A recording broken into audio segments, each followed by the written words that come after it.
Hello everyone, my name is CleanCut Gaming and welcome to another Minecraft video. In this video I'm going to take you through the thinking process that I went through personally when building this building right here. What I'm hoping to teach you is not how to build this building, but one like it that is uniquely yours and is special from every other Minecraft building. So, the first thing that you want to do is to outline the shape of your build in whatever material that you have that is the most abundant. You want to make sure the shape is obvious so that you don't mistake it for, I don't know, some random dirt blocks you placed, but you want it to be a good shape as well. So, if you want a good shaped build, you can do that by combining multiple shapes, like a crude circle, like so, with a rectangle, or you can get really complicated and start adding shapes onto second stories, like perhaps adding another square on top of your other squares, and so on and so forth until you have the desired shape for your build. By using these different texturing techniques, we give our build depth and shadows without having to use extra blocks. Because if we take a step back, you can see that it looks, if you look at it very closely, like shadows, when really these are 4 different kinds of blocks. So let me explain.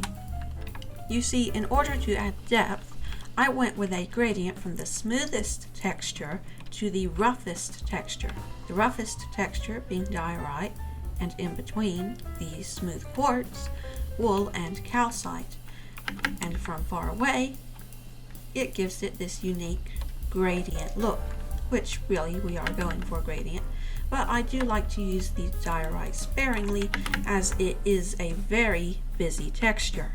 As for the base of the building, I use the standard texturing method where you put cobblestone in the middle of some gravel and just generally gravel scattered about, but then I also put some thought into it and put mossy cobblestone near the grass to indicate that perhaps the grass is growing up and into the cracks of the building.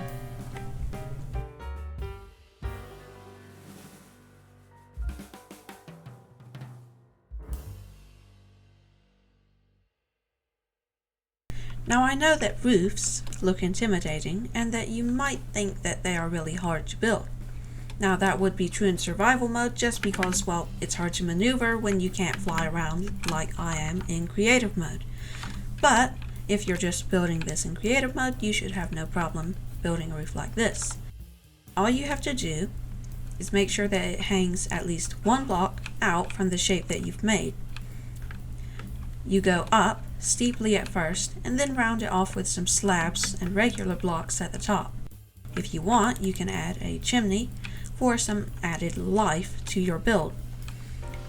Now normally you might see something with a setup like this, but I find that if you take the corners off, that it looks a lot more rounded.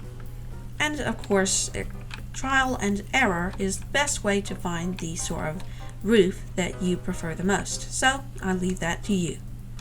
Now I'm going to discuss the fine details that I added to this build that give it just a little bit more life. The first is obviously having a pathway. This might lead to other builds or even an entire village that you've made. The second is having coarse dirt, because, I mean, you're probably not going to have much grass in a little corner like this. The third, bushes. And the fourth, these dark oak trapdoors or spruce trapdoors to hide the bottom of the upper gradient. And the fifth is the white stained glass and oak trapdoor windows that make good shutters.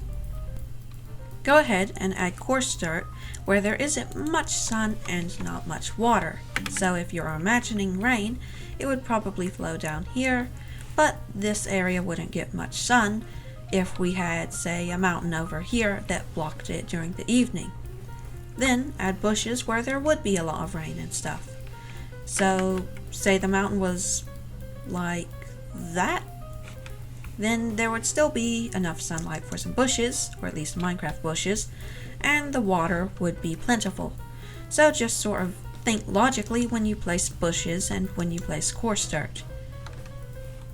Well, I do hope that you have enjoyed this tutorial on how to make your own Minecraft medieval house that is unique and special. If you have any questions, leave them down in the comments below. Make sure to leave a like if you think this video deserves one, and if you want to be notified whenever I come out with new content, you can go ahead and press the subscribe button. I really appreciate it, and keep it clean everyone. I will catch you next time.